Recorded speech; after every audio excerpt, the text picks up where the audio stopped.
4 o'clock on your Wednesday afternoon. Thanks for joining us. And we are starting with a developing story coming out of Fort Collins. That's where authorities say there was a police shooting near the Colorado State University campus. They're not sharing many details right now about what happened, what led up to this. They say the shooting happened at Springfield Drive and South Ridge Drive. That's west of the CSU campus. Police say the suspect is in custody. We don't know if the suspect or officers or anyone else was hurt. Sky 9 is over that scene right now. This is a residential area with mostly single-floor homes in the neighborhood. Police have blocked off much of the block in that area. They're asking people just to stay away if they can. We're looking to learn more. We do have a crew on the way to Fort Collins. We'll update you as we get more information. A train carrying sugar derailed in Loveland early this morning. It happened near 8th Street and Madison Avenue. The train is operated by Great Western Railway of Colorado. No one was hurt.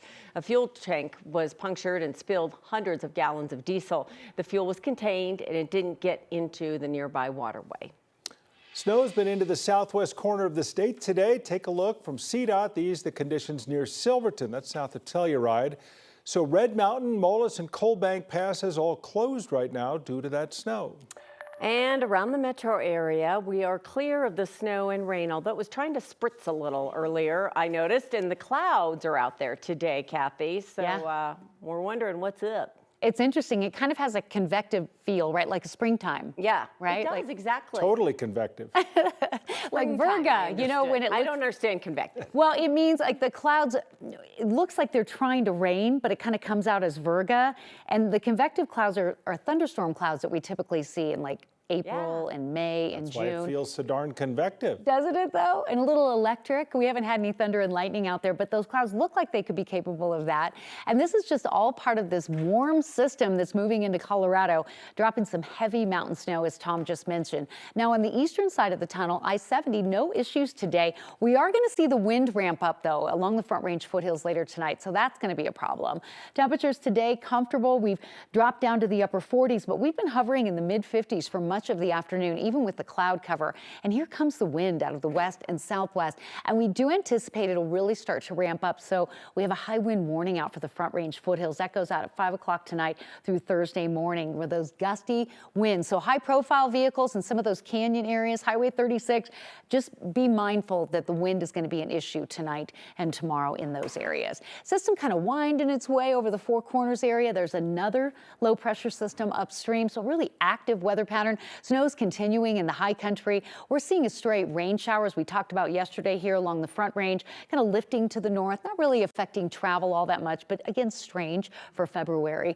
Areas in red are winter storm warnings for 10 to 20 inches of snow, and any resort that you like to ski or snowboard at is getting in on the action. We're seeing a brief rain shower here, a little bit of wind, the clouds rolling in and out. We have a little bit of a cool down tomorrow, a little bit of a break before the main event, which again will be Friday into Saturday. So temperatures about 50 now, dropping 10 degrees by 9 o'clock. Clouds out there, a stray shower. We're going to talk in detail about the winter storm warning for the mountains, and then there is accumulating snow in the forecast for Denver Friday into Saturday. So we'll cover that right ahead of Super Bowl weekend. Yeah, sounds like a chance to do a little shoveling and then watch the game. Yeah, and then sit inside. Yes, exactly. A staff member at George Washington High School was hurt in a student altercation. That's according to Denver Public Schools. And we're just getting new information now from Denver police about the situation within the last 30 minutes. Our Janelle Finch now joining us from the newsroom. She spoke with the Colorado Teachers Union about educator safety. Janelle. Tom and Kim, Denver Public Schools has seen different levels of violence against its teachers. DPS says this situation at George Washington High resulted in some injuries, but the teacher received medical attention on site and is back at school. Denver Public Schools says this began as an altercation outside the school between two students. Denver police say a school resource officer saw the fight and intervened and escorted one of the students back into the school. Inside the building, DPD says that student took off and was confronted by a staff member. Denver Schools says it was the dean of culture who stepped in to de-escalate the situation, and that's when they got injured. Officers took that student into custody. The president of the Denver's Teachers Union says educators know violence directed at them is likely a result of something outside of them. Rob Gould says he believes more mental health resources in schools can help prevent potential violence. There's fear for yourself, obviously, but there's concern Moreover, there's concern for the student because you know that this young person is going through something really traumatic. And so how do I think through this situation? How do I think to help this student through that traumatic moment and come out better on the other side? Gould says in a teacher safety survey, a majority of educators said smaller classes and mental health supports would make them feel safer at school. We reached out to Denver police to verify citations or charges. They say the student is being held for investigation of second-degree assault, but the final charges will be made by the Denver District Attorney's Office. Janelle, we talk a lot about mental health for the students and the pressures that teenagers may be under. Teachers get a lot of pressure too, and situations like this can be extremely difficult for them to try to manage along with their real full-time job. Absolutely, and that's exactly why those teachers likely advocated for more mental health resources in that teacher safety survey, because they can only do so much as teachers, and asking them to be teachers on top of counselors, on top of mental health guides, it's a lot for them to handle. And referees at time as well. All right, Janelle, thanks very much. We turn now to Grand County, where they're investigating a plane crash that happened around midday today near the Colorado-Utah border. The sheriff's office there says the plane is a chartered aircraft that was headed to Washington State out of Grand Junction Regional Airport. There were 2 people on board, a pilot and a co-pilot. We don't have any update about the condition of those 2 people. That investigation, they tell us, is in the early stages. They are not releasing any identity information at this time.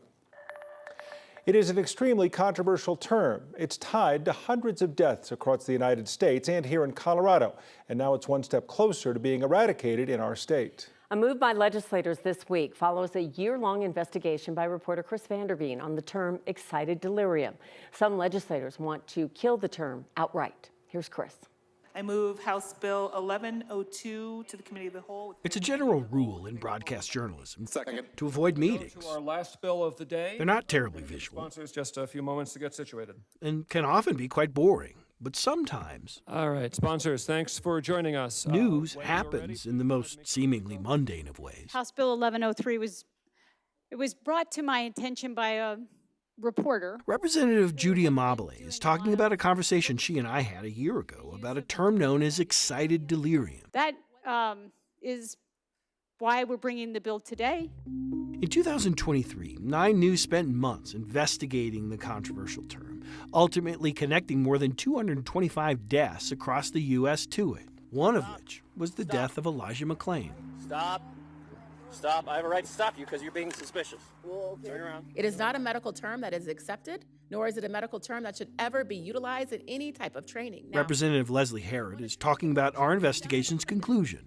For decades, law enforcement assumed the erratic, aggressive behavior sometimes seen in people was the result of excited delirium, and that it alone could kill people.